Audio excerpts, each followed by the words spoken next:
I appreciate you coming on the show, mate. It's a pleasure to talk to you. I've been listening to a bunch of your podcasts the last week or so. Probably done about, I don't know, maybe 15, I'd say maybe 10 to 15 hours worth of podcasts of yours. I think everything goes for minimum 2 to 4 hours. I just, yeah, been really enjoying your content. No problem. It's really not my content. It's just it's other people's content. I just come on and answer the questions.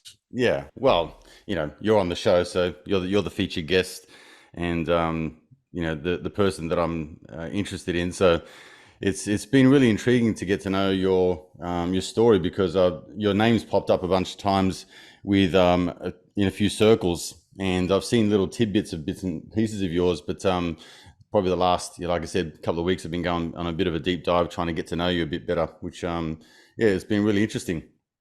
I'm curious, on a couple of podcasts, you mentioned that um, you've reached out to Bobby Kennedy and all those sorts of things. And I'm actually halfway through a podcast with you and Bobby at the moment. How did you get to meet him? Actually, he reached out to me when I wrote the constitutional amendment for Bukele in El Salvador. Nicole Shanahan at the time was not his vice presidential candidate yet. And she asked me, would I agree to meet with Bobby to talk about decentralized medicines, vaccines, and this and that? And I told her, I said, yeah, but if we're going to talk about it, we're going to talk about it my way, not his way, and not your way. And she goes, well, Okay. what do you mean by that? And I said, well, the first order of business is that he's written a book about Fauci that covers Fort Detrick forward to 2024. I said, it's my belief that he doesn't know everything that happened between Fort Detrick behind that's actually tied to why his dad got killed, why JFK got killed, and tied to SV40. And she goes, ooh, that's a hot potato. So she hooked me up with his campaign manager, and I talked to them. And that's when Bobby found out about the law. And he goes, will you send the law to me? Would I do it? And I said, well, I got to talk to Bukele first. So Bukele okayed me to send the constitutional amendment that I wrote for him. And that really intrigued Bobby. He goes, your plan is very, very different than my plan is. And you heard, if you listen to the podcast, you would hear what his plan was. And I told him that his plan was ridiculous. Lawfare doesn't work. And the interesting thing is they used his plan against him, and that's why he couldn't run. And then about, I guess it was 6 weeks later, I get a phone call from his healthcare attorney, Aaron Siri, and he goes, hey, we want to begin to use 4 pages of your law in our campaign. And then all of a sudden, magically, you hear Bobby talking about make America healthy again. We hear Bobby talking about mitochondria. You hear Bobby talking about the sun. You hear him talking about other things that you kind of never heard him talk about before this issue. And it was a good thing. We also talked about Bitcoin because he wasn't talking about Bitcoin at that time. Mm. And basically, I explained to him how decentralized medicine and science works, why this went down in Bukele's basement. And then lo and behold, I get a phone call that he tapped Nicole Shanahan to be his vice president. And that kind of stunned me because then I was like, well, this is going to make my life interesting the next year or so. And it turned out that was true. And the way everything's unfolded, my law of now is in the possession of Donald Trump's transition team. Bobby and Nicole are on the transition team. So let's just put it this way. It's been an interesting time. I just left Dallas 2 weeks ago and did a live X Spaces with Nicole. And we actually filmed something that day that basically was a 2 hour version of what I said to Danny Jones on his podcast recently. Mm. And that's going to be used by the transition team if they win. So that should be, how shall I say, thermonuclear. And, it's got a lot of implications for people all over the world, not just for the United States, but it's got massive implications for, I think, people in Canada and Australia, because you're part of the Commonwealth. You're part of the evil empire. That's Mm. where this actually all started. And the thing is, right now, what the United States is doing, the uniparty in the United States is being taken over by the same forces that actually are based in the royal family and the papacy.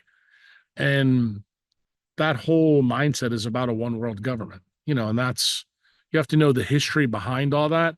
Mm, Most people that are either European or Australian don't know any of that history. They actually have no earthly idea actually how it started and how it became, how it began. And when you find out that its real seat is actually a royal family story, it started with the Napoleonic Wars. It started with how the Rothschilds got power of the Bank of England at the Battle of Waterloo. Then all of a sudden, things begin to make some sense. And then when you see what's unfolded, say, in the United States over the last, say, 50 years, things begin to make a lot more sense. And the problem is, for 20 years on the internet, I've been teaching people about how the science program, goes through this whole thing. But the interesting part is I never really spent a lot of time talking about the politics around it. Why? Because I had a interesting conversation with probably who I consider my mentor in this space, Robert O. Becker, in 2007. And he was twice nominated for the Nobel Prize. And he was basically canceled by the industrial military complex, which is linked to all this thing. And mhm, he told me the catastrophic mistake that he made is when he tried to tell everybody what he knew. He went on 60 Minutes on network television in the United States, and it didn't end so well for him. His career effectively was over that day. And they defunded him, made everybody think he was crazy. And he never really did any great research after that because he had no funding. And he hired a biophysicist, and he also hired that biophysicist actually goes on to go to law school, and all the train wreck stuff that happens to Becker um, is actually delineated these days. Wasn't it back then, but in a book that Marino wrote called Going Somewhere. And you can actually read the testimony from 1973 through 1977 that he gives to Congress. So when guys like you come on and say, well, there's no way that I can believe this or believe that, kind of like what you saw happen on the Danny podcast. mhm, And then I can point to you, say, well, maybe you should educate yourself and your people who follow you to know that this is actually in the archives of Congress. This was actually on the front page of the Boston Globe. But see, back then, nobody really cared about it because nobody had a microwave or a cell phone. mm, And when you begin to understand that this was tied to a much bigger story that is called the Cutter event from the 1950s, um, the federal government knew something Becker didn't know at the time he got canceled. The federal government knew that SV40 was becomes highly unstable, much more deadly when you're around radiation. And the radiation that they came to find on this is radiation that they paid a couple of researchers at a facility that I did my residency at a long time ago. mhm, And most of that was high energy, gamma rays, x-rays, things like that. And the question has always remained, what would happen if we used, say, 0G to 5G technology and you used, the SV40 promoter? Well, magically, the Cutter event occurs 1951 through 1957. The shocking revelation that happens literally in about 2022 is that we find out from a researcher here in the United States who decides to do the most ballsy thing ever. He actually takes expired vials of the COVID jab. They're supposed to be new, and he finds magically that it's got SV40 promoters in it and DNA plasmids. So this raises a big question. How does this happen? Well, it turns out Becker's admonition to me in 2007 was wise, because he said, you'll know when it's time to let the genie out the bottle. So now you're fast forward to what Jack's life's been like in the last year and a half, 2 years. That's why I talked to Rick Rubin. That's why I talked to Bobby Kennedy. That's why Huberman's involved. This is the reason why every politician out there is very interested in what I'm doing. It's the reason why politicians don't like the things I'm doing. It's the reason why YouTube banned me after the Danny Jones podcast. Is that Like, right? when I tell you I'm over the target, I'm right over the target. And I got the receipts to prove that I'm right. I didn't have the receipts until Kevin, did the things that he did on social media and really took the bullet. But not even Kevin McKiernan knew what I'm telling you right now. He had no idea how two events separated by 70 years were linked. And it turned out the podcast that you're listening to right now, which is the Ruben RFK Jack podcast, Mm-hmm. Bobby didn't know either. In fact, that day you'll hear he has no earthly idea when I sit down with him to tell him that the SV40 promoter was found in COVID. It's the Yeah. first time he ever heard it. Oh, really? Is that right?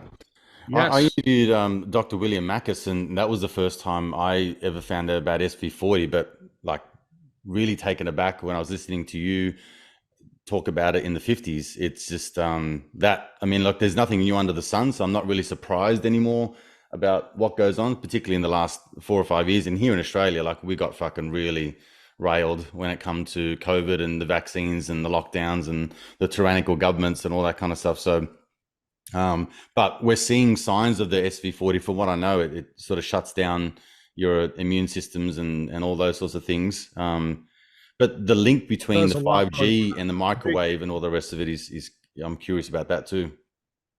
Well, nobody knows because nobody's allowed to study it. And that's the whole point. That's why they shut down Becker's work.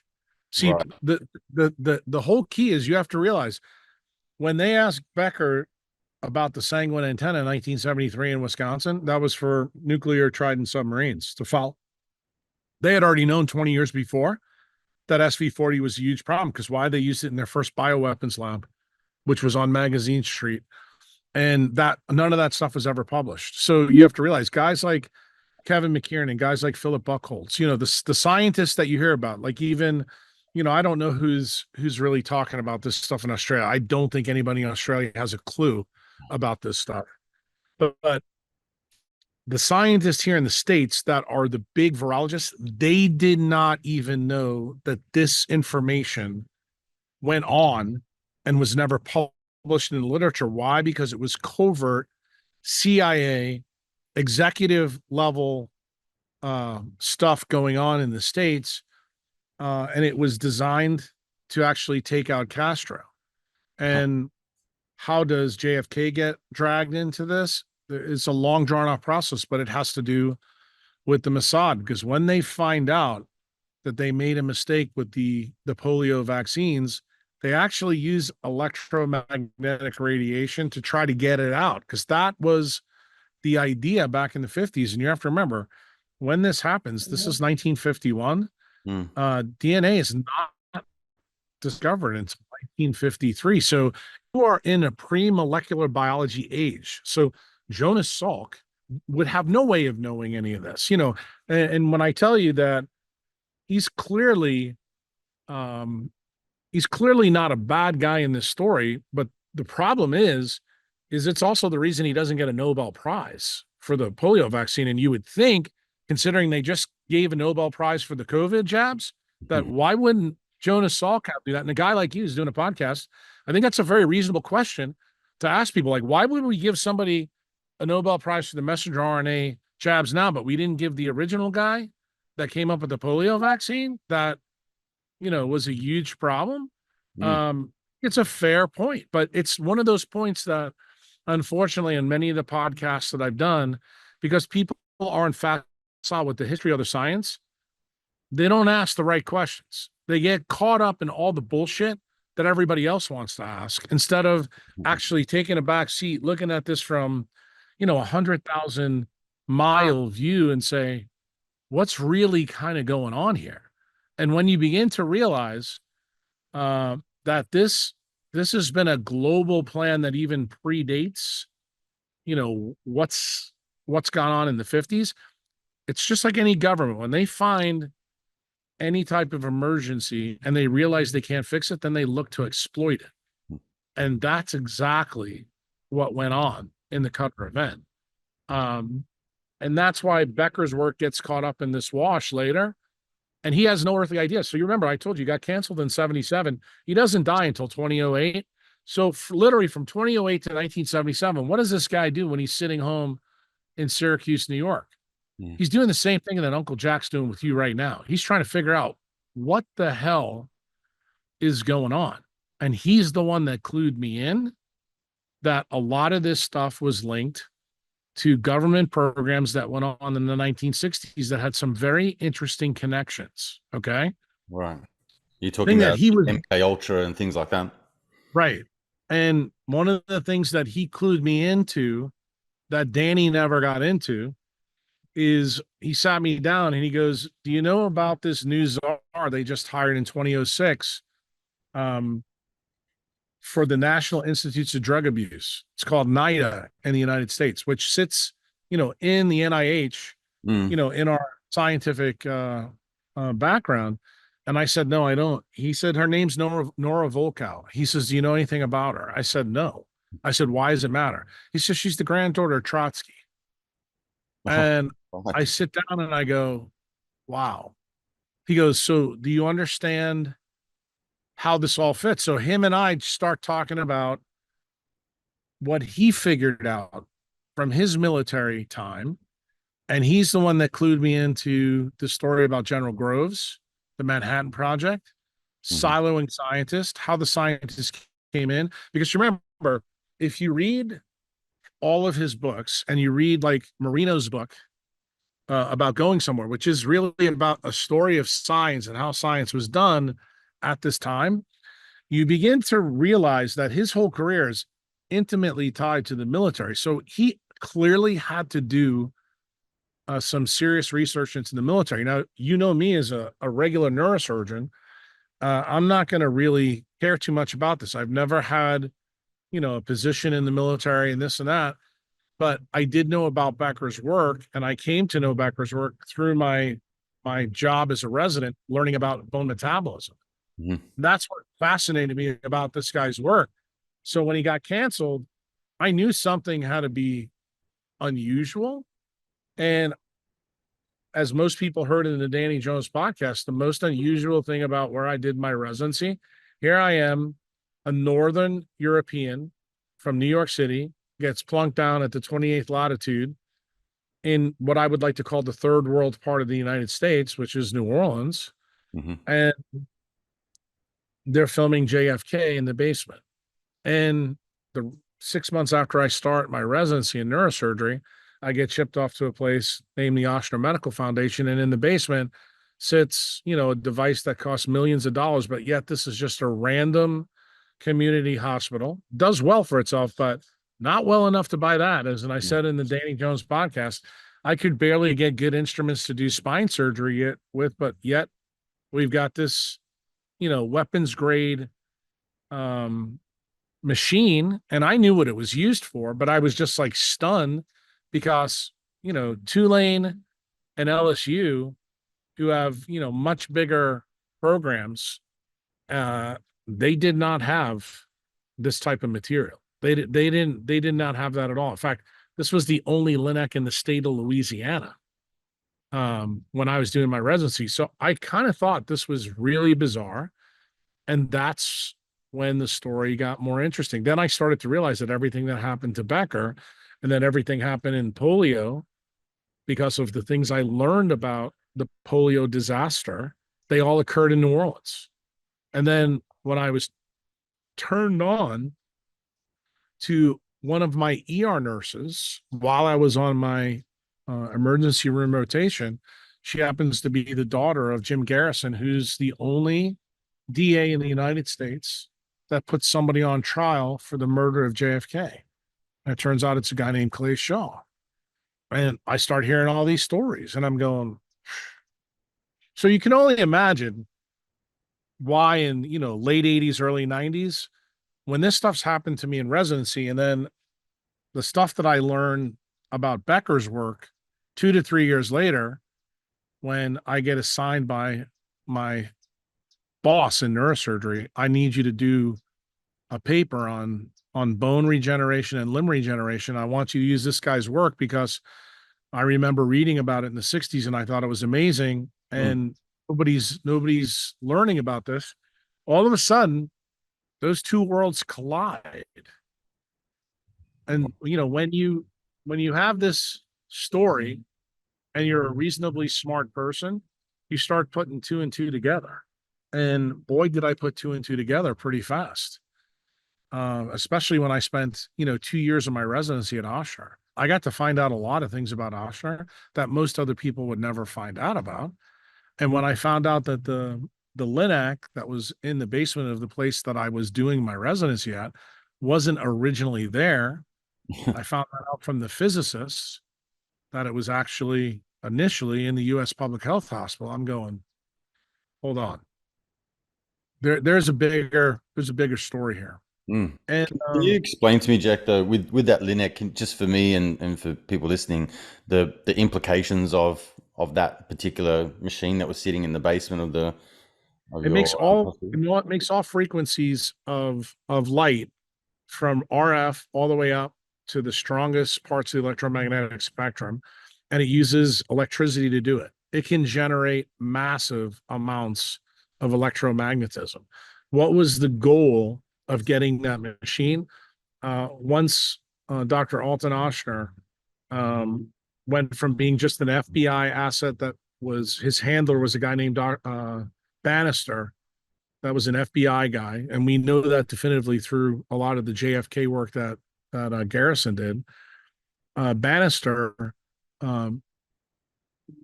turns this case over to people in the CIA, which is recently formed. The main two guys there are Wild Bill Donovan and George Kennan, and those people hook up Ochsner with the delegation in the Senate. Turns out at this time in the United States, this is not true now, but the state senator was very powerful, and we had a state representative in Louisiana, powerful. They controlled the purse strings of the U.S. government. Mm. So they, through a Hill Burton grant, give Ochsner this machine to see if he can remove the SV40 from the vaccine to save it. Why? Because one of the things they realized right away in this mistake was the work of Bernice Eddy. They found out that SV40 causes humongous problems. Mm. The number one problem that they realized then was it causes cancer. What did they find out in the 60s, 70s, and 80s? It also causes HIV. It also causes a lot of other diseases. So we're not talking about just one disease, but how did it originally start? It starts out with cancer. So you have to know a little bit about Dr. Ochsner to know why. He's basically the number one anti-cancer doctor in the United States at the time. He's the first head of the National Cancer Institute. Mm-hmm. So you can only imagine the story that would be written about this guy, that it was under his guise that a jab is given to 300 million people in the world that fucking causes cancer. Yeah, fuck. And it's a big deal. So when this whole process started, called the Cutter event, it started out with good intent. Like the government and Ochsner covertly tried to figure out how to eliminate this public health problem. And guess what happened? They found out very quickly you can't. Okay. It cannot be fixed. And when they kept radiating, what did they find in this laboratory that was on Magazine Street? It wasn't at Ochsner, and it wasn't, in the U.S. Public Health Hospital. It was actually in a person's apartment. They found out that all the animals got cancer, and they got it faster, and the cancer was more virulent, meaning it was worse. Mm-hmm. So what did I tell you before about governments that are let's say, use nefarious things? Okay, well, if we can't use it to fix the problem, maybe we can use it. And magically, voila, between 1951 and 1959, the place in New Orleans gets retooled to the first bioweapons lab in the United States. And that, what happens. Now, the principles that are in this lab specifically are two doctors, Sarah Stewart and Mary Sherman. What you need to know about them: they trained at the University of Chicago.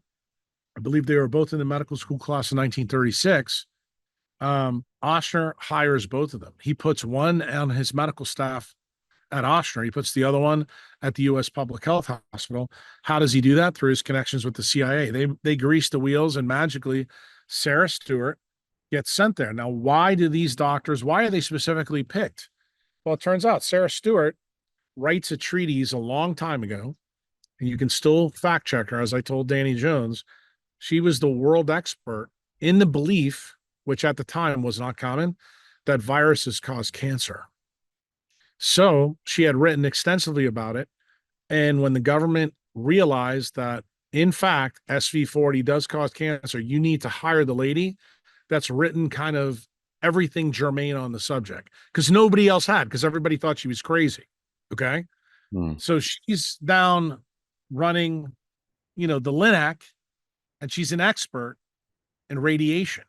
She actually worked at the Fermi Nuclear Lab in Chicago. She actually worked with some of the guys that are in and associated with the Manhattan Project, just so you understand why this link is there and why it didn't take Becker too long to figure some of this out. It certainly didn't take me long to figure it out. And who's Mary Sherman? Her classmate goes on and become an orthopedic surgeon, just like Becker. And she becomes the world expert in one specific type of cancer. It's bone cancer, osteosarcoma. And she's well cited throughout all the literature. You can still go and find her stuff now, but most of it has been scrubbed by the U.S. federal government. So when the story breaks, and it breaks because Bernice Eddy, who's working, she would be considered like, I would call her like Deborah Birx, Collins, or maybe the guy Redfield that were in the United States. She sounds the alarm that there's something radically wrong. And she starts talking about polyoma viruses and things like that, and that she's seeing massive spikes in cancers. The big thing she's really concerned about with the Salk vaccine is that when she injects the Salk vaccine in several animals, they still get polio. In other words, the vaccine doesn't really do what it's supposed to do. But then she also notices that there's a big problem, that some of these animals are getting sick. She turns that information over to her superiors, and what do her superiors do? So her superiors back in that day would be considered like Tony Fauci. They bury it. And then that's when they turn to Ochsner. They open up the lab to figure out, can they somehow fix this? The LINAC shows up at the U.S. Public Health Hospital. These two ladies are now working on the process. This goes on from, we think, 1955 all the way through 1963. Okay. So what kind of interesting things happen while this shitstorm is going on in medicine? Well, you probably heard a little bit about this Cuban Revolution that occurs 90 miles off the coast of Florida.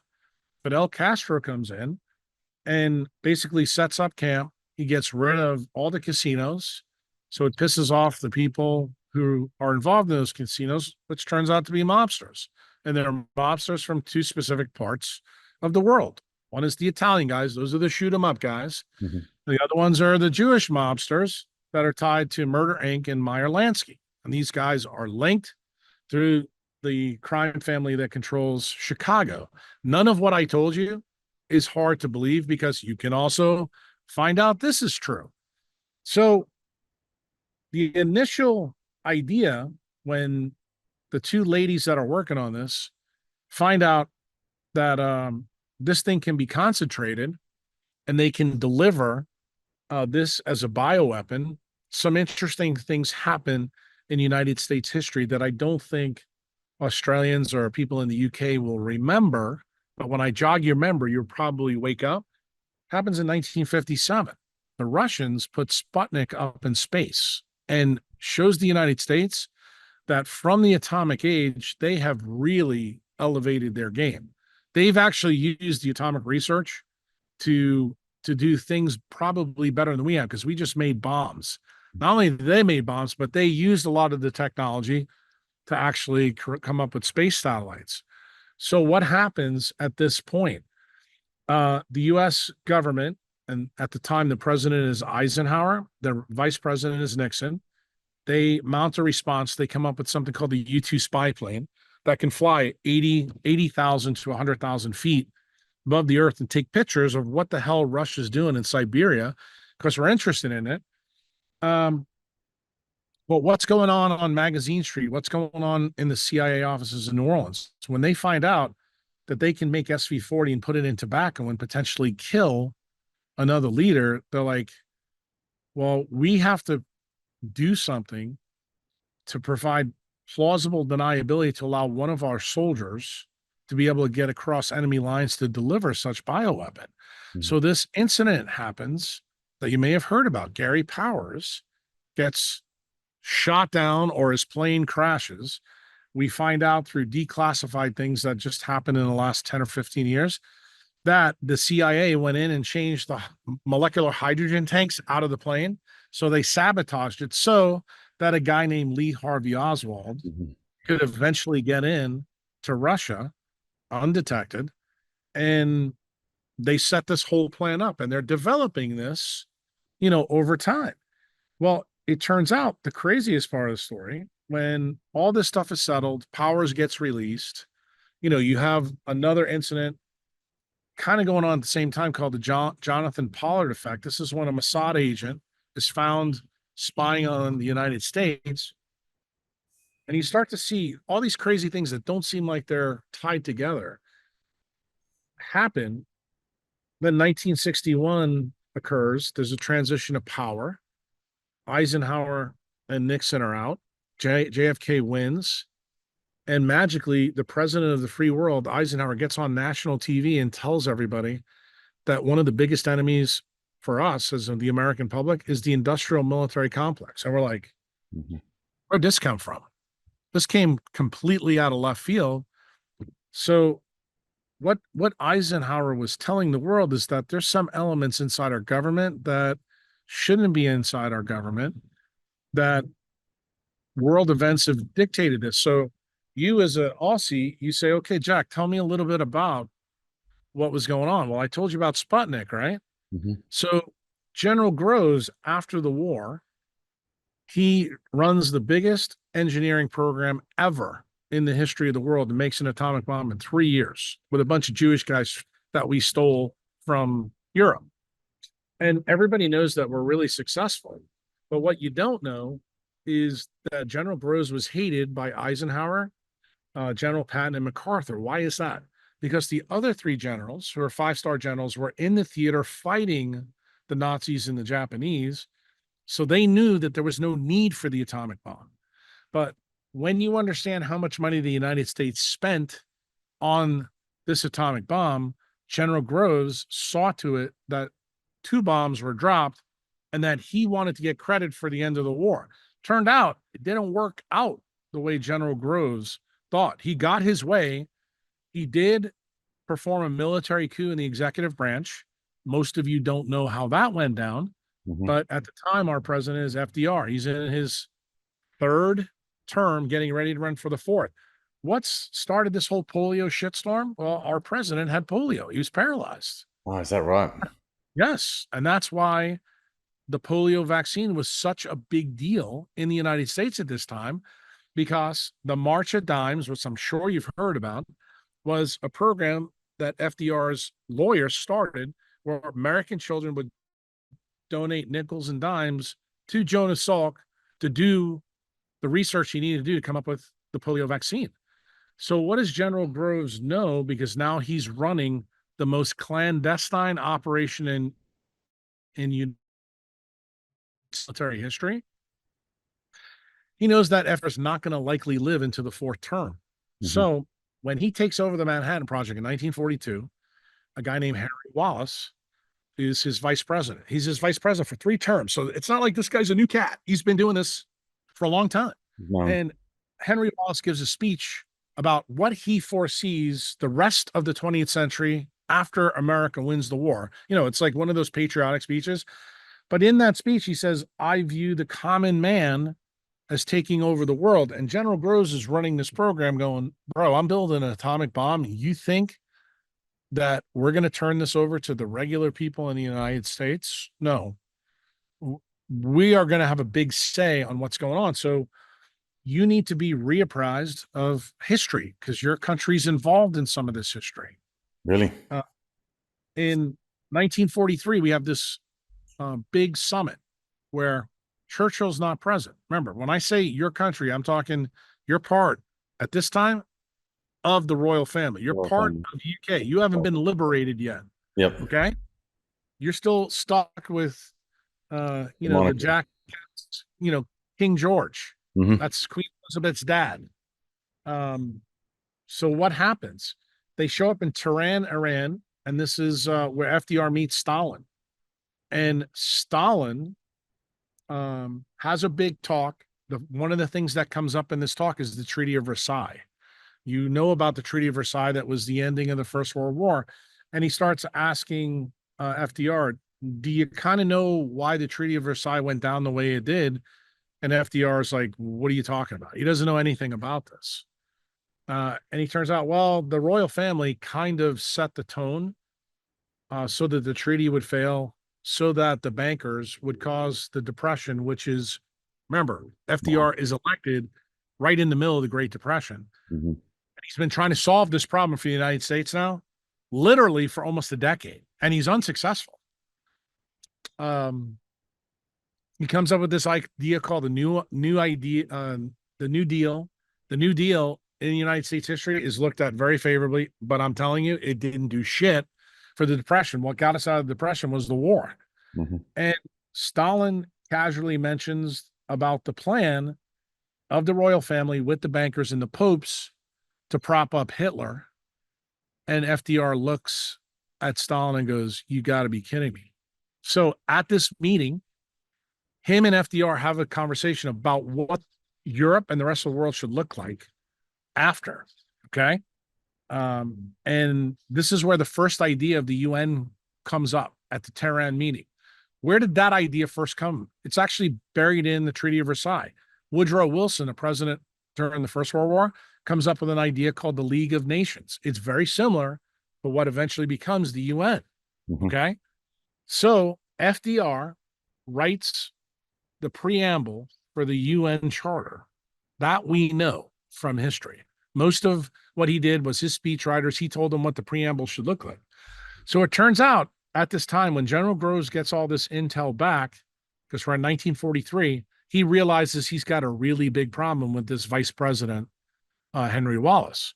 So he goes to talk to the most influential senator in the United States at the time, is a guy from South Carolina named Jimmy Burns.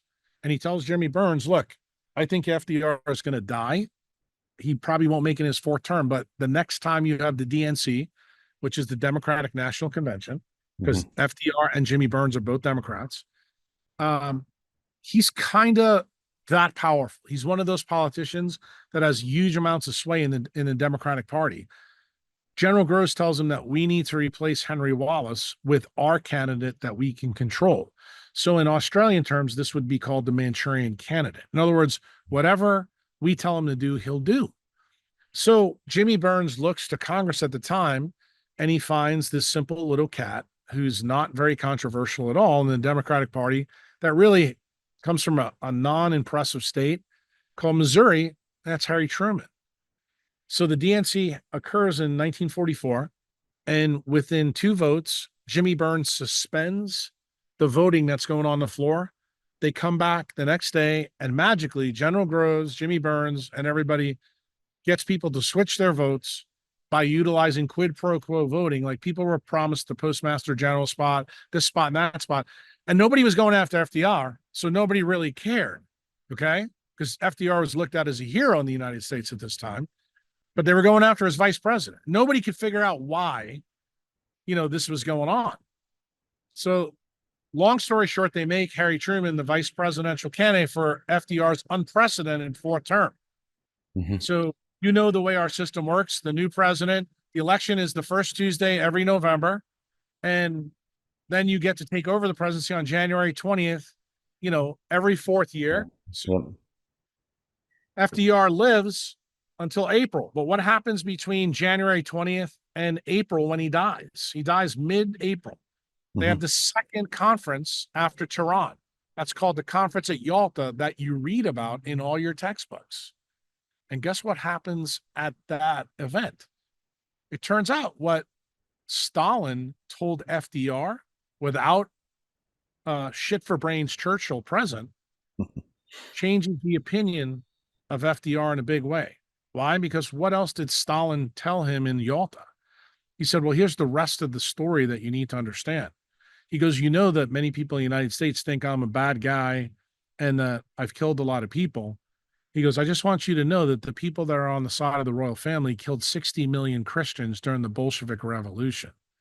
And he goes, we were hired by the Rothschild family to actually put the Nicholas the Tsar in Siberia till after the war to calm things down. Because you remember one of the crazy things about history in the world is that during World War I, 1914 and 1918, the Bolshevik Revolution occurs in the middle of a world war, which is bizarre as bizarre can be, because the war goes from 14 and 19 and the revolution happens in 17. So the Rothschilds, how have they made their money since Napoleon times? They sell bullets to both sides and they profit tremendously. Hmm. So they come up with the idea that they run past Stalin, Lenin, and Trotsky, who were the power brokers in the USSR at this time. We'd like you to put the Tsar Nicholas II in Siberia, keep him locked up, because remember, he's the cousin of King George. He's the cousin of Kaiser Wilhelm.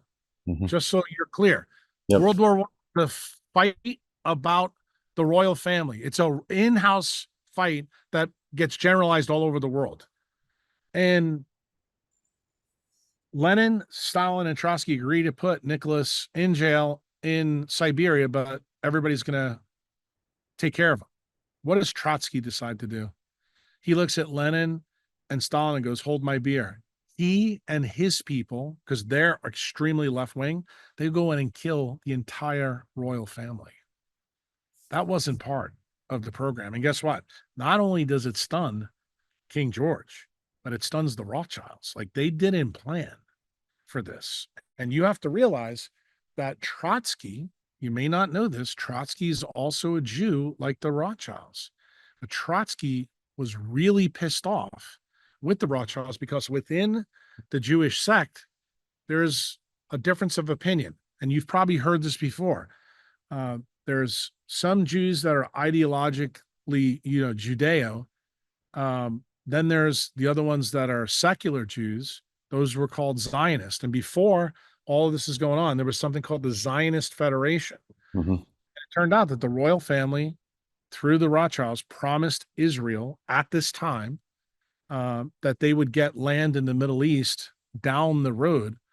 Well, Trotsky knew about all this, and that's part of the reason why he said to the Rothschilds, you're not going to get your way. Trotsky was a very smart guy. He knew the history of what happened at the Battle of Waterloo and how Nathan Rothschild basically made $600 million because he knew about all the gold smugglers along the Silk Road, and he got the information back about the Battle of Waterloo before everybody else did.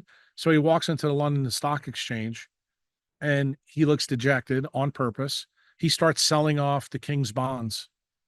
What happens? Everybody starts selling with it. There's panic selling in the bonds, and then magically what happens before the close?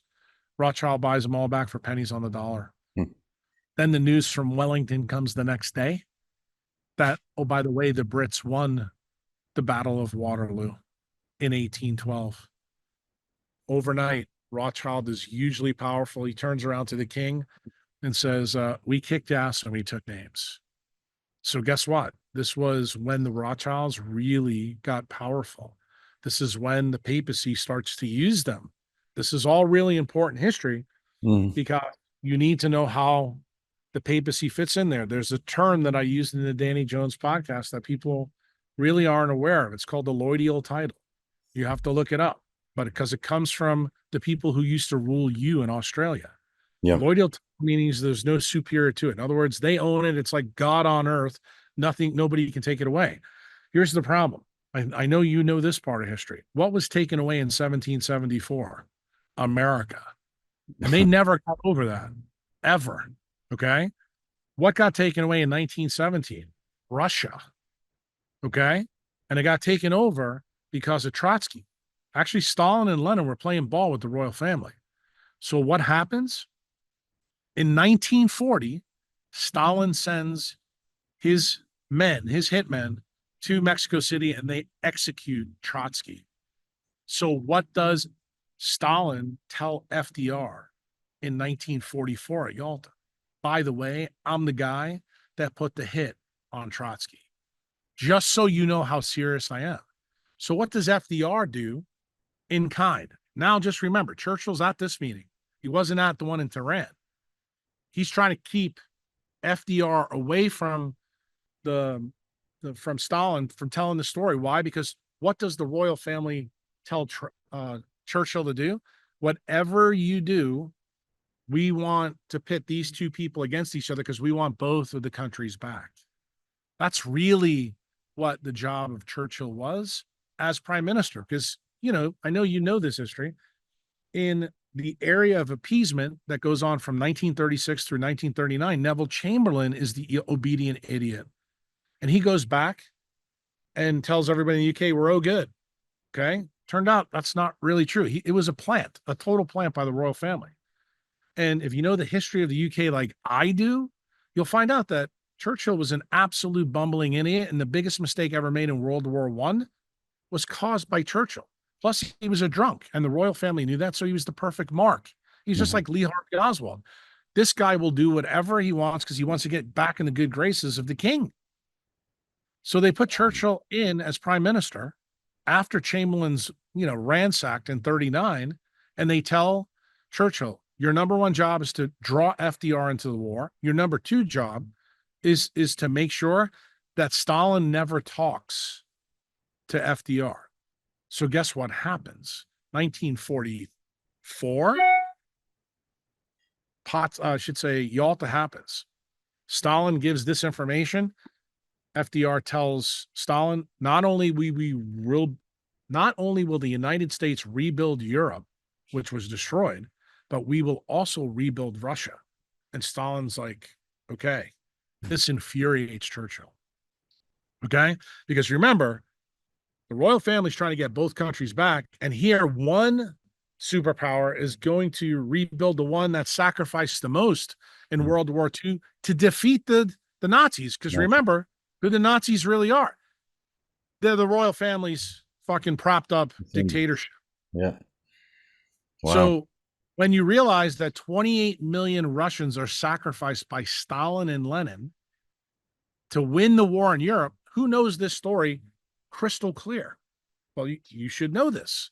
This is when Eisenhower says to Groves, you didn't do shit to win this war.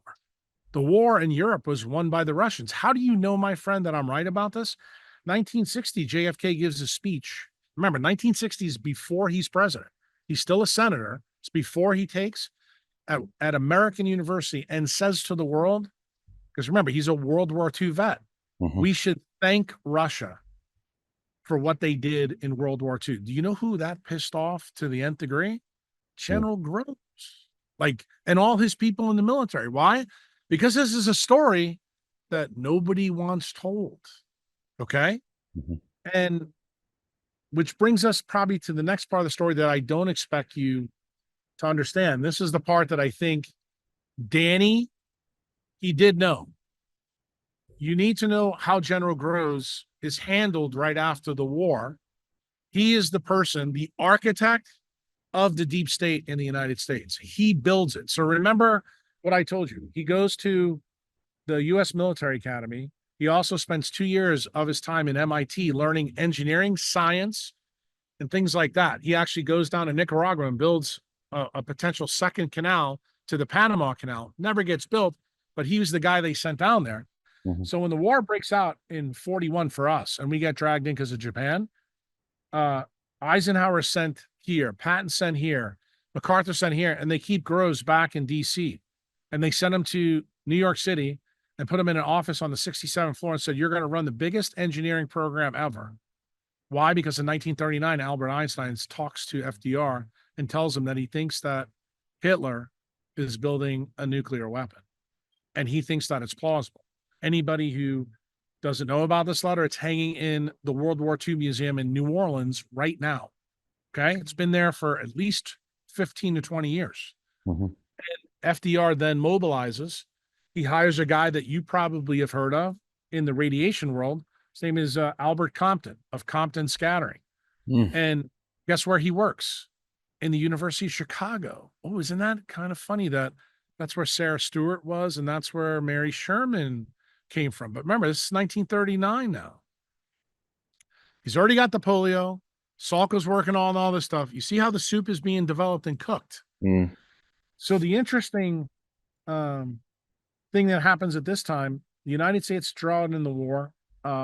Groves is told that you will go and you're going to build this bomb utilizing the ideas from the scientists. So what's Groves' first thing that he has to do? He has to go hire a guy named Allen Dulles and his brother. Well, Allen Dulles becomes really important in the JFK story because JFK fires both of them. Okay, down the pike. But Dulles goes to Europe at the time and harvests all the Jewish scientists in the 1930s. This is like 37, 38, 39, 40, before the US is in the war, and brings them all back to the United States. Mhm. Okay. And then General Groves does the second thing. He starts the TVA project in Oak Ridge, Tennessee. In other words, where we're going to enrich uranium is decided. It's going to be here where there's nobody that lives except, mountain people. Okay. Then the second thing they do is they start a plutonium factory in Hanover, Washington. Then General Groves decides, I'm going to build all this in the deserts where no one lives because no one can get there in Los Alamos. And that's where he starts this project. And this project is the most secretive thing on the planet. You want to know how secretive it was? That when Truman takes over the presidency, Truman doesn't even know the bomb exists. Do you know who tells him? Not General Groves, Jimmy Burns. Why? Because what does Groves do now that Truman's in? He tells Truman, Jimmy Burns should be your Secretary of State. Why? Because what does General Groves know being a general? He understands that the Office of Naval Intelligence and the OSS, which is the precursor to the CIA, they work hand in hand with the State Department. So he hand selects Jimmy Burns. So you're starting to see how this military coup comes into play. So he then has the death of FDR on, I think, April 14th, 1945. Truman becomes president. Truman still has no idea about the bomb. He sends Jimmy Burns in. He finds out, and then guess what magically happens in 45? The third meeting between the big three on the Allied side. Churchill, Stalin, and now Truman. And what does Groves tell Truman? When you go to Potsdam, you tell Stalin everything that FDR agreed to, we're no longer doing. We're not fucking rebuilding Russia. Okay? We may not even let you in the fucking UN. That it was their idea, FDR and Stalin, to do in 1943 at Tehran. And this stuns Stalin. And that's when Stalin realizes that changing the president every 4 years has some geopolitical risks. And it turns out that everybody knows that Truman is being propped up. What does Groves do? This will show you how crafty this guy is. He actually sends the Secretary of State to Potsdam with Truman and tells Jimmy Burns not to leave Truman's side so he doesn't fuck this whole thing up. So guess what? He actually tells Stalin how it's going to go. And he tells Stalin at this meeting, come hell or high water, we are going to drop this bomb. Guess what? That's exactly what happens. Now, after the war's over, most people know that Japan surrenders in September 20th on the USS Missouri. And immediately after that, Eisenhower is furious. He's furious because on August 6th and August 9th, we dropped two bombs, one at Nagasaki and Hiroshima, that are completely unnecessary. The war was effectively over, and Stalin had already agreed with FDR that once a VE day was clinched in World War II, that Stalin would open another front in the Pacific, in Vladivostok, and go after the Japanese that way. We know that from history. So, of course, this is the reason why there's a big rift between Eisenhower and Groves. Groves is overstepping his bounds because remember, the generals that are in the field, they look at this guy's like, look, you got a bunch of Jewish guys in the desert to do a science project while we're out here, dealing with the blood and guts. So they didn't have a lot of respect for this guy. They had no idea what he's doing. So basically from 1945 to 1947, Eisenhower, through his power, forces Groves out of the military. Now, the history books look at this like Eisenhower was such a great leader. He did a great thing. Turns out that was probably the biggest mistake you could ever have done in U.S. history. Why? Because General Groves constructs the deep state, the industrial military complex outside the United States military. And he keeps all his connections in the Joint Chiefs of Staff. So what's the first thing he does? When you start a new business, you realize you got to have money, right? Remember who this guy is. He's the engineer that makes the biggest project in the world at that time. So this guy knows how to run a business and a process. In the U.S. military, you don't have to worry about it. You get taxpayer money. You can inflate and rehypothecate the money, which is why during Truman's 2 presidencies, we have inflation in the United States. It's from the war. The next thing Groves does, he looks at the military budget through the war, and he finds the #1 gun manufacturer for almost 10 or 15 years is a company called Remington Rand. You may have heard of Remington guns. So when he gets forced out in 1947, as he's leaving, his 2 friends that I told you about that worked with Allen Dulles and his brother John Foster Douglas are Wild Bill Donovan and George Kennan. He says, I'm going to get Truman to put the National Security Act in an executive order in 1947. What does that do? It turns the ONI and the OSS into the CIA. And there's a clerical error because they did this so fast. How did I find out about this? Because it goes back to the story of my meeting with Becker. Becker said something to me that I didn't know.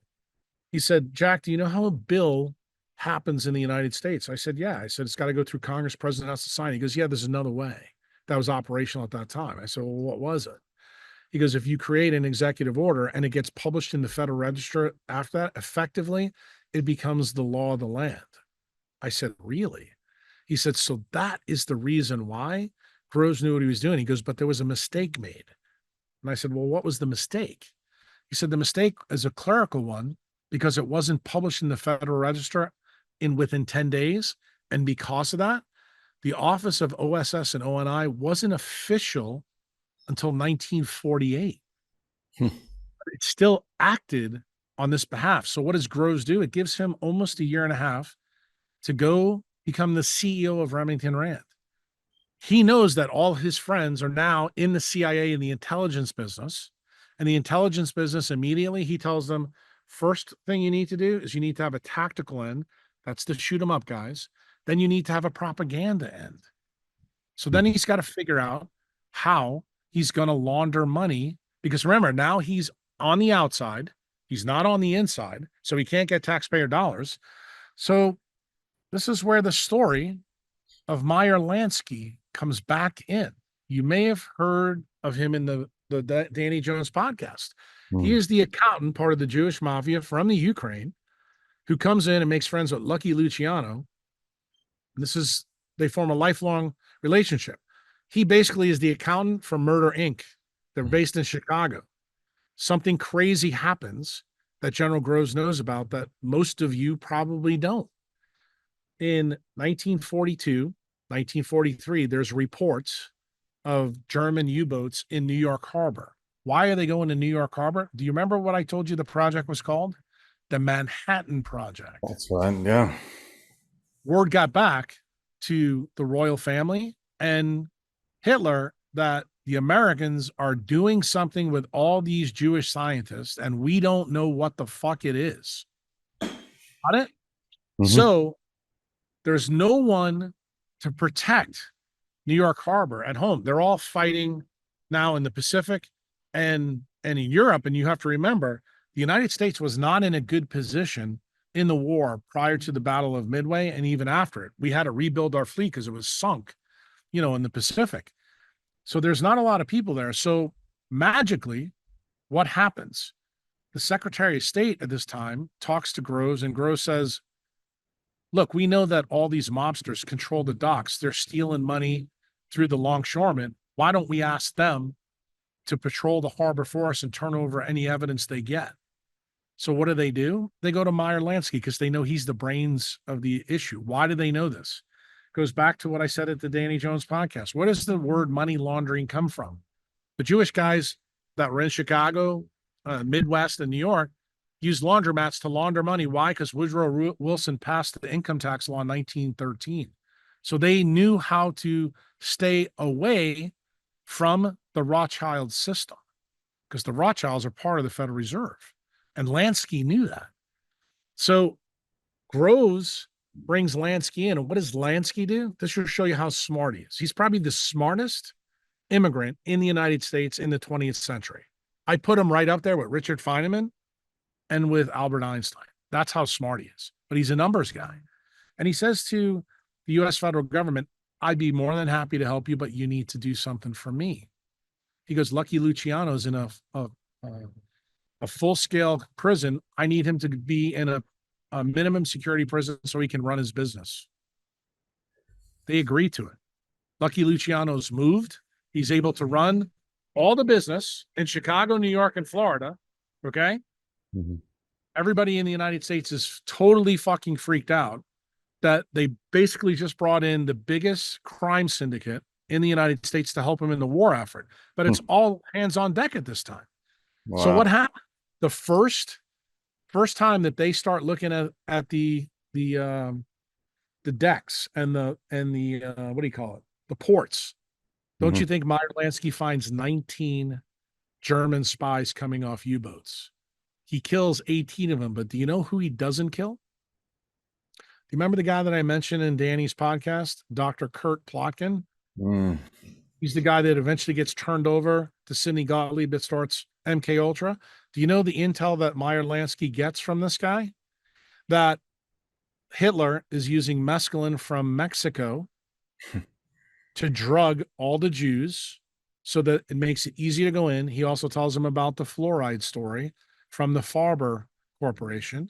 Wow. And then he tells them about Werner von Braun. He says, yeah, there's a guy over there that's working on rocket technology, but we don't know why. And remember, this goes back to General Groves, and he's building a bomb, and he understands, are these guys building a bomb that they can actually send over on a rocket? This freaks everybody out. So what you don't read in your history books in Australia, the United States, or the UK is that Meyer Lansky becomes a fucking rock star for the military. Why? Because they get Plotkin. Plotkin is the only guy they don't kill. So they are tapping him for information this whole time. So what happens after the war? We get another guy that's tied to Groves' now industrial military complex. How does he fund it? This is the part that is going to blow your mind. Because Lansky is so critical to Groves, Groves says to Lansky, look, it's 1947. I'm outside. How can I launder money to build a shadow government in the United States? And Lansky looks at him. He goes, are you kidding me? Lansky then begins to use his things with the CIA to begin to launder money. Okay, so this is when they start using casinos. This is when they get in the casino business. This is when all of a sudden you hear the story about Cuba and the mob is running huge amounts of money. Wow. Then you hear the story that I just told you about Santo Traficante, and when the Cubans get turned off, what happens? They go to laundering drug money. Well, here's the interesting part of this story. Remember I told you Meyer Lansky's the accountant that's running this whole game. He's the numbers guy. He's not the shoot 'em up guy. He's the brains. He's the Rothschilds of Murder, Inc. Okay? He's so good that not only does he run the Italians business, he runs General Groves' business on the outside. And who comes in? Nixon. Who else comes in? The Bush family. Who else comes in? All the oil men in Texas. Next thing you know, General Groves has got shit tons of money. He even gets the original owner for the Kansas City Chiefs and the Dallas Cowboys involved. Who's the big fish? I know you've heard of. Howard Hughes.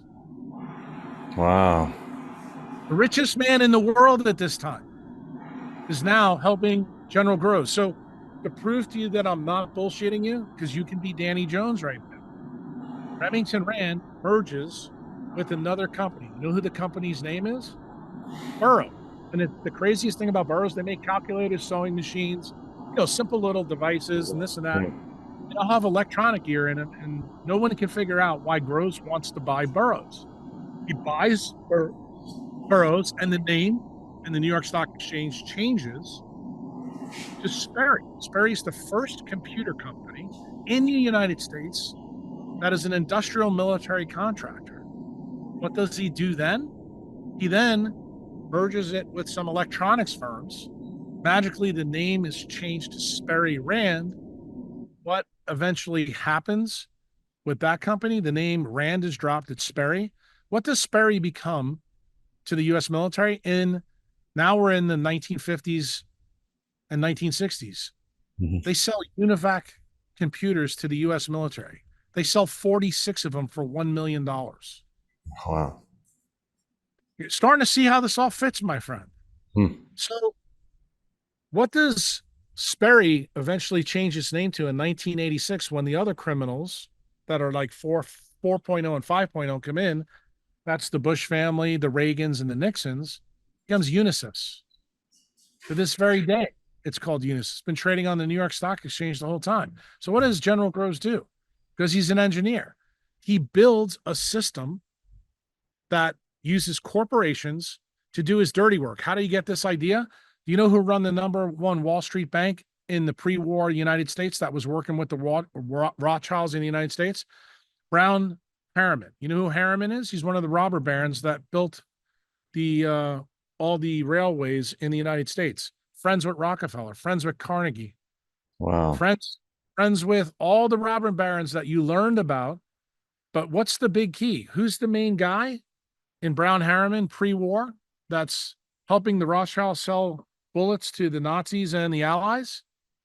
Prescott Bush, the father of George H. Bush and the grandfather of George W. Bush. Hmm. And you know that he gets brought up in charges post-war about hiding money for the Nazis? To this day, it's been buried almost as well as your part of the story, Edward VIII. Edward VIII takes over for George when he boxes in 36. He's only the king for less than a year. Why? The story in the Australian books, he was in love with Wallis Simpson, who was twice divorced American, and that's scandalous, and the royal family can't have that, so he has to abdicate. You know what they failed to tell you? Edward VIII almost blows the plan of his brother, or I should say his father, because he's a fucking Nazi, bro. And you find this everywhere. He goes to visit Hitler pre-World War II, like, I don't know how many times. Not only that, he has one of his girlfriends living in Nazi Germany. Wow. So what else goes on during this time when King George V and Edward VIII are running around Buckingham Palace? Okay. They wind up, remember, with the name change that I know you know about. It used to be the House of Saxe-Coburg-Gotha. Well, during World War I, when the Bolsheviks are out, it's not popular, especially after they kill the Romanovs. So Yeah. they look to a little castle in the south of the Isle over there called Windsor, and they change their name magically in a PR move. And what else happens? 1933, as George is getting sicker and sicker and sicker, they get this guy who eventually becomes Pope Pius XII, who also has run the papacy with that. There's called the Reich Concordat. Basically, it makes it okay for all Catholics that live in Germany to be part of the Nazi party with no impunity, and no one's going to look out about it. You know that all that data gets buried by the papacy for 70 years. And when does that get released? Right when COVID starts. Do you know why they release it when COVID starts? Because they needed a front. And guess who read all that stuff? Guess who knew to read all that stuff? Mhm. Because of things that I learned from Becker, the things that I learned from my own education. I found out that Pope Pius the 11th and 12th are the biggest fucking criminals with the royal family because they propped up. And how did I learn about that? Because I know you don't know this history about me. Jack Kruse is Roman Catholic. That's how I grew up. Do you know where I went to college? The biggest, largest Jesuit university in the United States called St. John's University. And we had to take a religious class every year. You know what the first class I took was? Is with the Jesuits, and we had to come up with a project. You know what my project was? So, To talk about this play that gets announced in 1963 in Germany called The Deputy by a guy named Rolf Hochhoff. Who tells me all this? Becker, because remember, Becker is German. mhm. What do I find out about this whole play? That this play is done in Berlin to tell the world that the popes were involved in Nazi Germany on behalf of the Rothschilds and the royal family. Oof. And I'm reading this and I'm going, you got to be fucking kidding me. So the Jesuit priests that are teaching me at St. John's tell me that this is not true, that since the Vatican II Council, these are the popes that are after these two jackasses, they want to canonize these people. So do you know why this is all in the papal archives? Because eventually they want to canonize the guy that propped up Hitler. Can't make this up, bro. So just know, we are now, 2024, between 2020 and 2024, a book comes out that validates the things I'm telling you now called Hitler's Pope. And it's written by an ardent Roman Catholic named Cromwell. So, of course, I'm reading this during COVID when I'm figuring out that SV40 is in the new jabs. And I'm going, here's my smoking gun from when I was in college. Now I have proof. So I go and I read the database of the papal archives, which anybody can do right now. And guess what you find out? This guy begins to write the book to actually help the sainthood of Pope Pius XII. He winds up burying the guy because it turns out he probably put 4 million Jews in a gas chamber. And we find out that the Pope had a runner between the royal family. And it turns out it's the grandson of Queen Victoria, who's married to the King of Spain. And he's a Nazi. And this is the pathway that's going back and forth. Guess what else I find out here? I begin to figure out the whole story with Turing that never made any sense. And this is something you should know as an Aussie. You know that Turing in your history books is always said that he cracked the German Enigma code. Well, if you listen to this story that I'm telling you now, you're like, wait a minute, this makes no sense. Why would Turing have to do that? Turns out that's not what Turing was doing at all. He was feeding information from the royal family and the Rothschilds directly to the Germans to let them know what was going on. And you know why it makes sense? How did the British government handle Turing after the war? You would think a war hero like this would have been, lauded and this and that. No, they treated him just like Lee Harvey Oswald. They had somebody else kill him. So he gets busted because he's queer. And back then it wasn't great to be queer. The charges are all set up by the attorneys in London. They arrest him. And what do? They decide to give him chemical castration to turn him into a girl. Sound eerily familiar about what's going on right now? And what magically happens? He eats an apple with cyanide and he's dead in 1951, 52. You know how you should know this story? Because that's where Steve Jobs came up with the word apple. No way. Swear to God. Can't make it up, bro. Oh, jeez. But remember, big tech becomes the big companies that are involved in General Groves' outfit in the 70s, the 80s, and the 90s. And remember, how do we know this? Because of what Meyer Lansky's doing. Meyer Lansky's helping fund all this. He set all the funding up. No one had any clue what Groves was doing until something magical happens. Remember how I told you that General Groves took all these Jewish scientists, put them in a desert and siloed them all, and they came up with a bomb? You know that's true, right? But you may not know that this program called ARPA, ARPA, is made by General Groves on the outside through the Sperry Corporation. And they come up with this thing called ARPANET. And they make a computer system that links all the Trotsky academics in the United States together on a computer system that are between Johns Hopkins, Stanford, and Harvard. He does the same thing with a computer system that he did in the Manhattan Project. And how was that name eventually changed?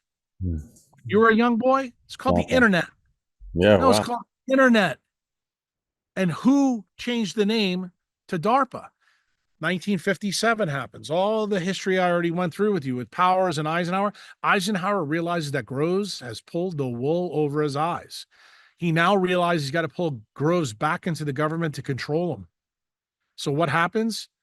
ARPA changes its name to DARPA. DARPA is brought into the federal government in 1958. And guess how DARPA works to this very day? 120 silos. None of them talk to each other. They're all doing clandestine activities.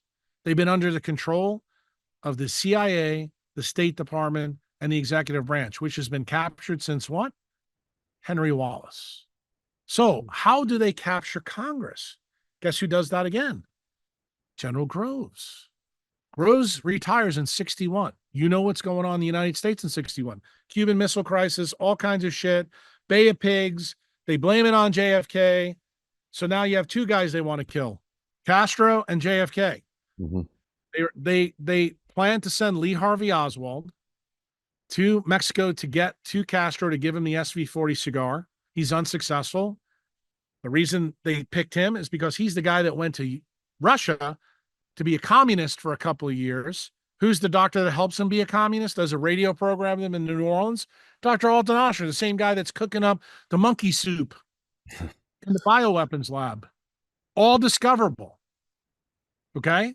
Mm-hmm. Who works in the bioweapons lab? Judith Ferry Baker, David Ferry, who's a pilot in the Bay of Pigs, and guess who? Lee Harvey Oswald. Wow. Are you starting to understand just how bad you've been fucked over, bro?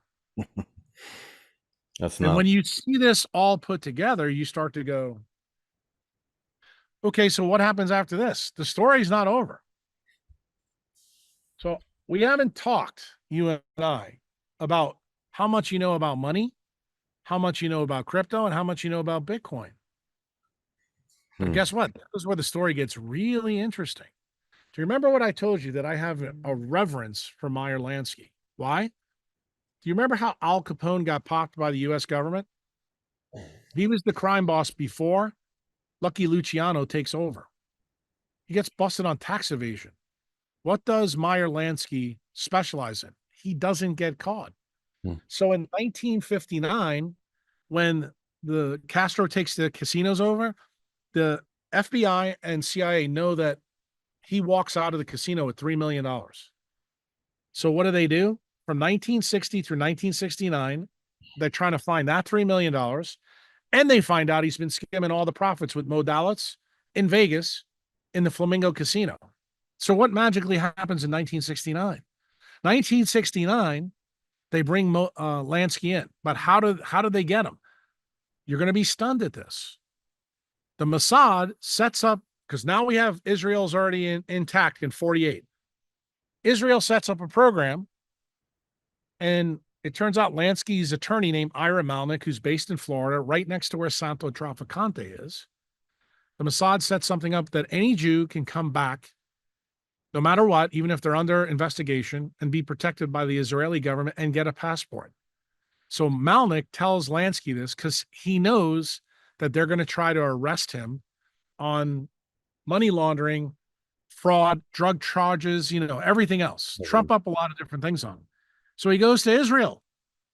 Turns out the Attorney General of the United States at that time, under Nixon, subpoenas him. Just so you know, in the United States, you can read all these subpoenas. Uncle Jack did.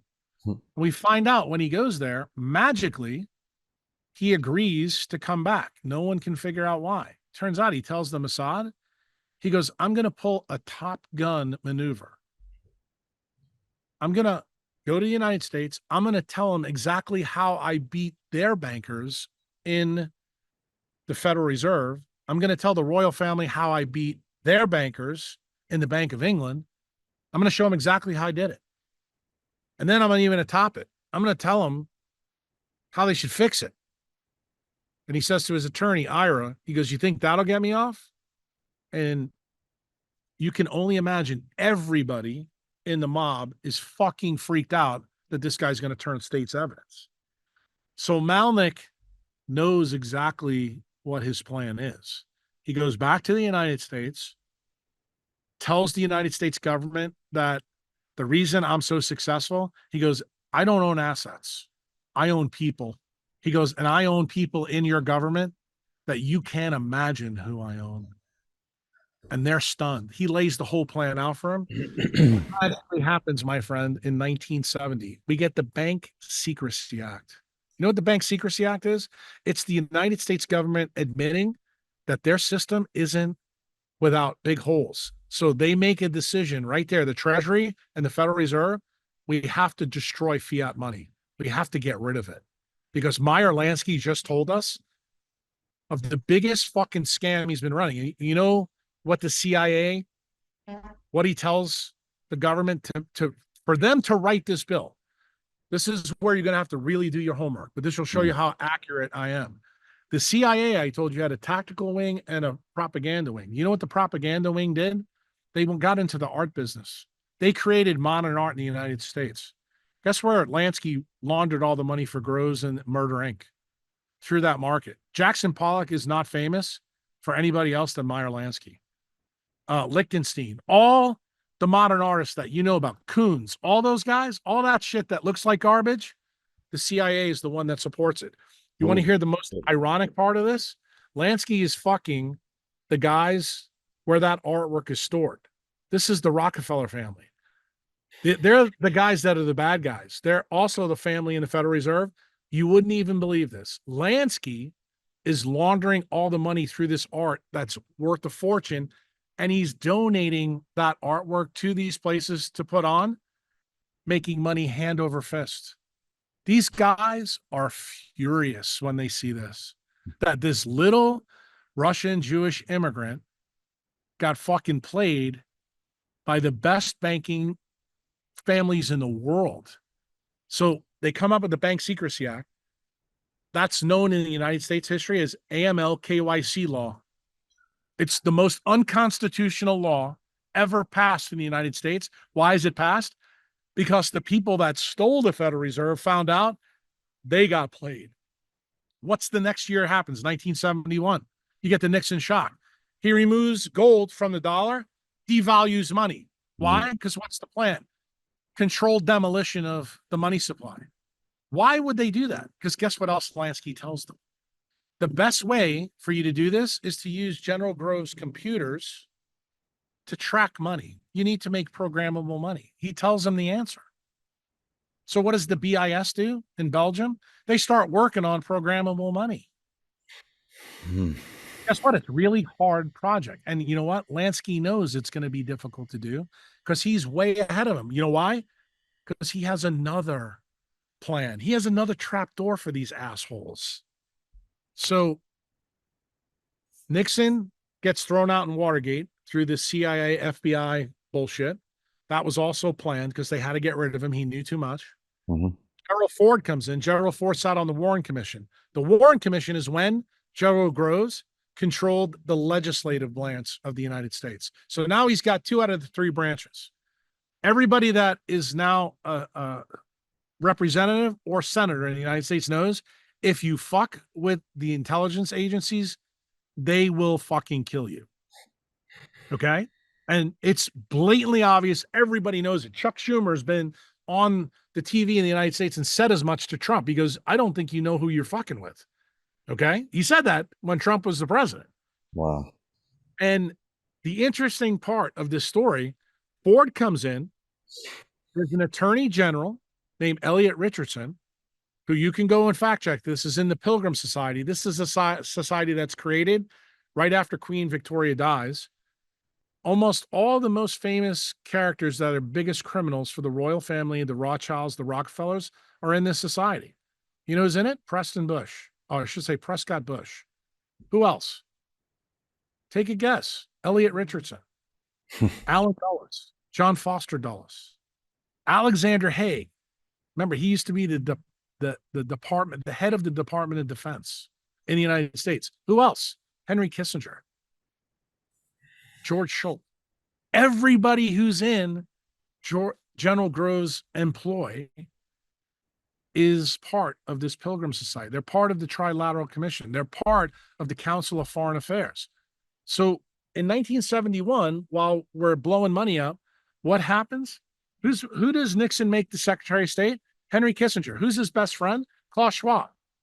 What happens from that? You get the World Economic Forum.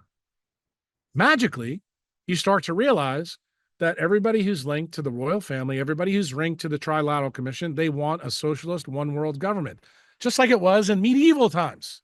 So now you begin to see why they want America and Russia back. They haven't stopped. They're not going to stop. And they just got played by Meyer Lansky.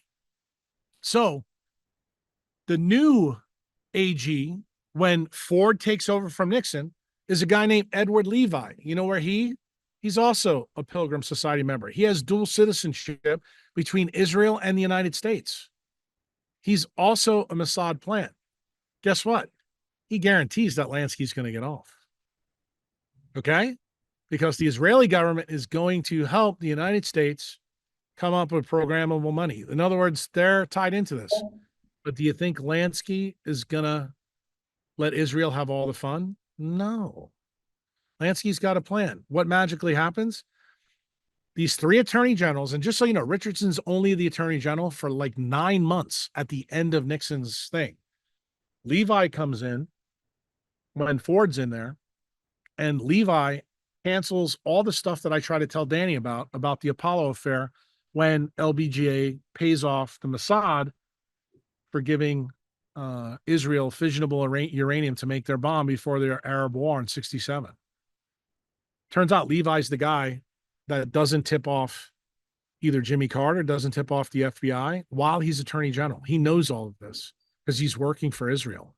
He also thinks that Meyer Lansky's on his side, but little does he know he's wrong. So they release Meyer Lansky in 1974. They acquit him, and they can't find anything on him. The best forensic accountants in the world that work for the U.S. Treasury cannot find anything on Lansky, and he walks free. And you know what it says on his paperwork, legal paperwork, when he leaves the courthouse? We think he's going to die soon, so because of health reasons, we're just going to let him go. He lives another 10 years. That's the really, really bad part of the story for the federal government.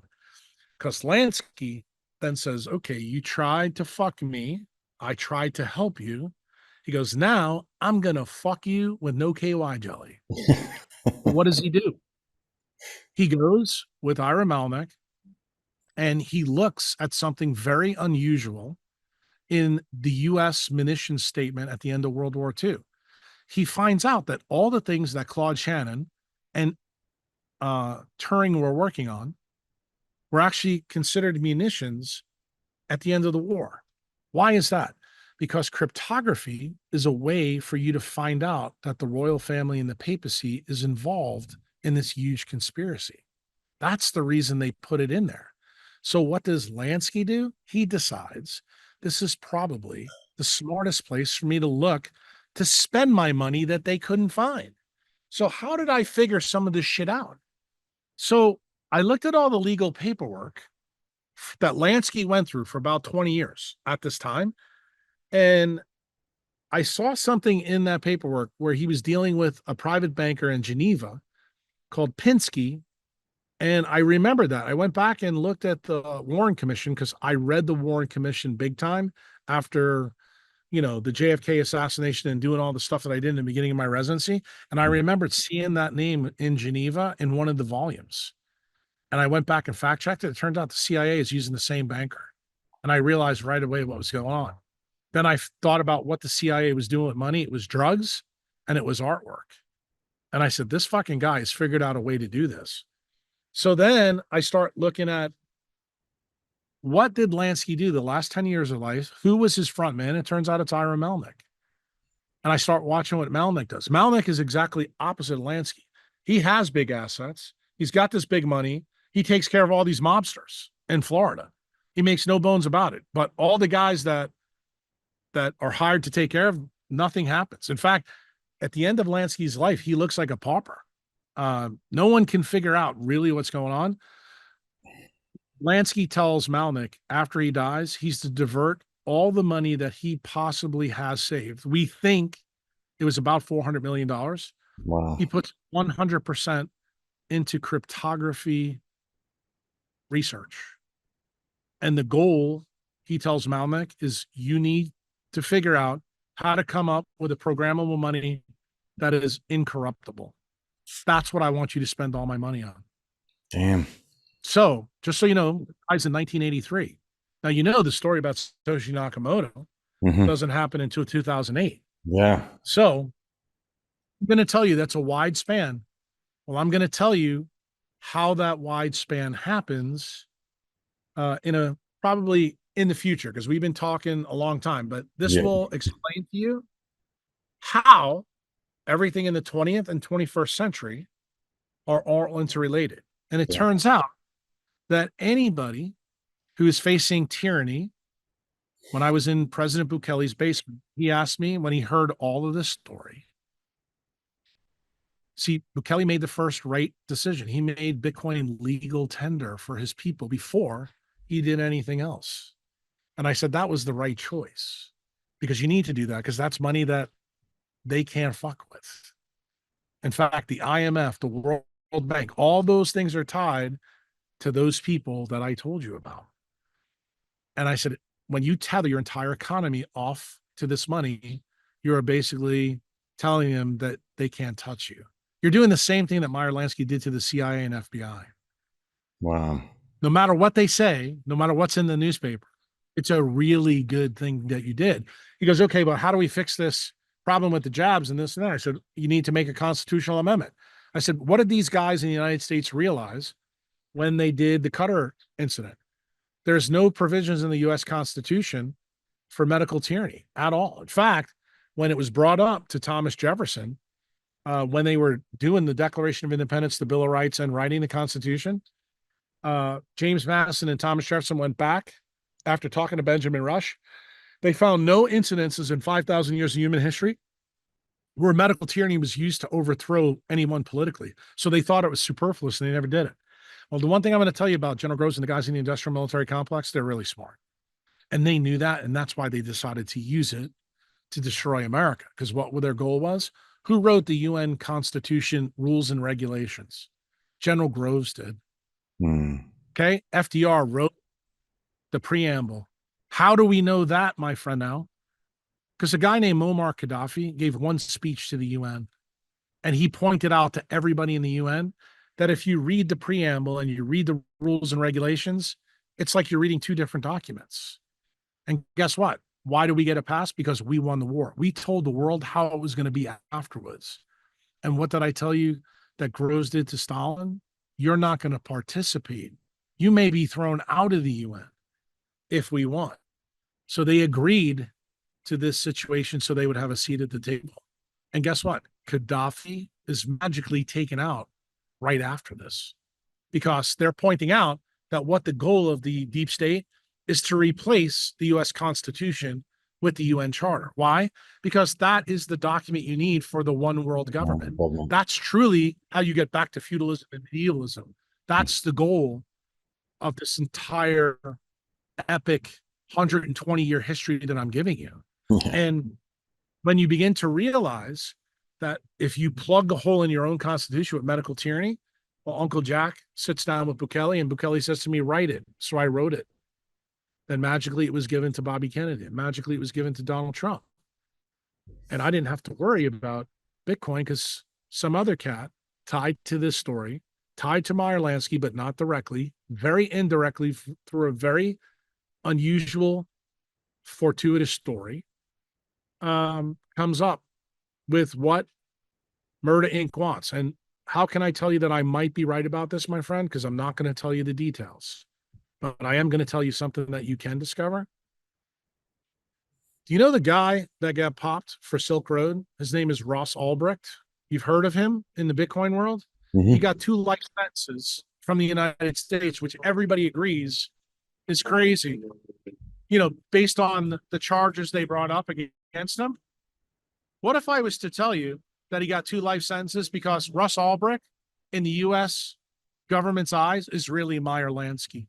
What if I tell you that the charges that you can look at from 1960 through 1974 that Meyer Lansky was brought up on, exactly the same as what's in Russ Ulbricht's legal paperwork? Because guess what? The government figured out the number one use case for Bitcoin became what? Money laundering and drugs. That's exactly what fucking Meyer did. So guess what? The U.S. government knows now. They got fucking played a third time. And so did the Rothschilds. So now you can see all the people in the U.S. Constitution, in the U.S. Congress, in Australia, everywhere in the world are trying to turn off Bitcoin. And they can't. Do you understand, my friend, what's really going on? So you may not believe anything I told you. And I said this to Danny, and I'm going to say it to you. Don't trust me. Verify what I'm telling you. And then you'll begin to realize what you need to do in Australia is know that who colonized you imperialistically is the fucking biggest criminals in the world. Most of the fucking criminals are still in your government. They're working for those fucking douchebags. And the way that you fight, since they already took your guns away, so you have one option left: a Lloyd title. That's what Bitcoin is right now. You need to take all of your shitty Australian money, buy as much as you possibly can, because guess what they're going to do in Australia? They're going to try to turn you into economic slaves on the plantation for the next 500 years, because they're going to blow up fiat money. That's why they want the digital ID. That's why they want the passport. They keep lying to you, and you guys keep complying. You guys think really big about yourself, but you're not that smart. You don't realize who you're dealing with. They're way smarter than you are. And they have a plan for you. This is the reason why Australia will be the largest prison, island prison, like Alcatraz in the Southern Ocean. And you won't realize that the same people that gave you your independence is the same people that are putting you back in jail. You don't even realize this is a story as old as time. It's Plato's allegory of the cave. And you are now helping them do what they're doing. That's wild. So my answer to you is never take another jab. That's the biology answer, no matter what. And you need to convert as many assets as you can to Bitcoin. And then my second opinion is, because things are so bad in Australia, you need to get out of that island. And just so you know, for the Australians that will listen to this, I've been more successful getting people out of Canada and Australia than any 2 countries. Why? Because I've been telling the people that have hired me for the last 5 years, very quietly, the story that I'm telling you right now. And you can imagine, I didn't believe it either, but I got news to you. Several of them are right here, right now, in a conference, free as a jaybird. They're actually with my nurse and a guy named Erwin LaCour on the beach doing a breathing seminar. They don't worry about your problem anymore, friend, because they have their freedom secured. That is what Jack Kruse has been doing for 20 years. Putting it all together and doing it so stealth that nobody had a clue. But as Becker taught me in 2007, Jack, you're going to know when there's a time to unleash the nuclear weapon. Don't make the same mistake I did by going on the TV in 1977 when nobody had EMF, nobody had blue light devices, nobody knew anything about MK Ultra, nobody knew anything about the industrial military complex. So guess what, my friend? You know about all those things now.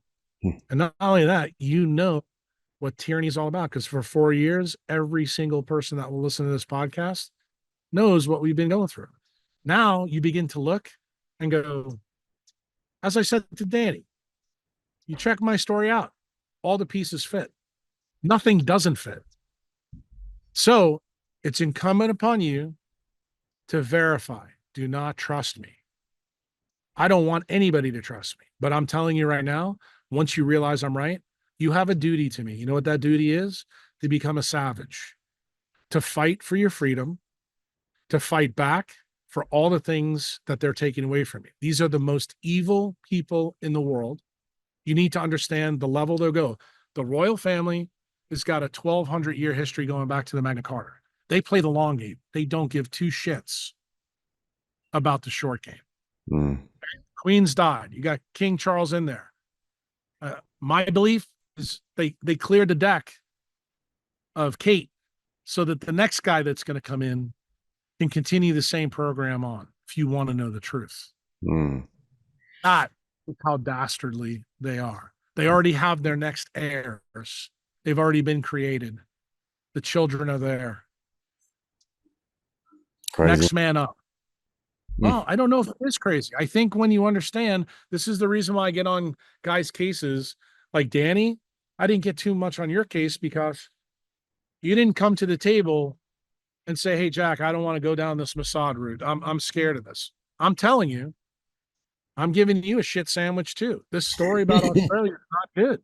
It's not. Yeah. But you guys are way further in a hole than you want to know. For you, this is like a soccer game or a cricket game that only has maybe a minute left in it. And you have to do everything you can to protect your economic freedom, because that's the last thing you got. They've taken everything else away from you. Yeah. And they've used medical tyranny to do it. But I can tell you the same thing is true for Americans. I can tell you November 5th, 2024. Just remember what day this is. This is October 11th. Why am I talking to you? Why am I talking to Danny? Why am I talking to all these podcasts? Have you noticed that there's a trend? You said you've been following my podcast recently. Do you notice how it's totally taken a big change from blue light, non-native EMF to MK Ultra to all of a sudden? Do you realize what's going on? Because it's happening. It's happening right now. Right this minute. Because when America goes, everybody else goes. That's right. Okay, we get sick, you get the virus, and we are sick in the United States. We are very, very sick. But I can promise you, there are Austrian patriots in the United States, and you'd be shocked who they are. Just like you're shocked, they were farmers with pitchforks, guys like Paul Revere, Thomas Jefferson, John Adams. Guess who I consider in that ilk? Meyer Lansky, Lucky Luciano. The crime families that have been using this. There's a reason they went after Russ Ulbricht, because Russ Ulbricht represents that they got played again. Yeah, full on. Hey, Jack. It's not over until we say it's over. I agree. Yeah, I agree. Man, I appreciate you, man. It's been an awesome history lesson. I thank you for your time. You're very generous. We'll have to catch up and see if we can go down this rabbit hole again sometime in the future. But for now, I appreciate you, and I thank you so much for your time, mate. I really do. All right. Take care. Have a great day. You too.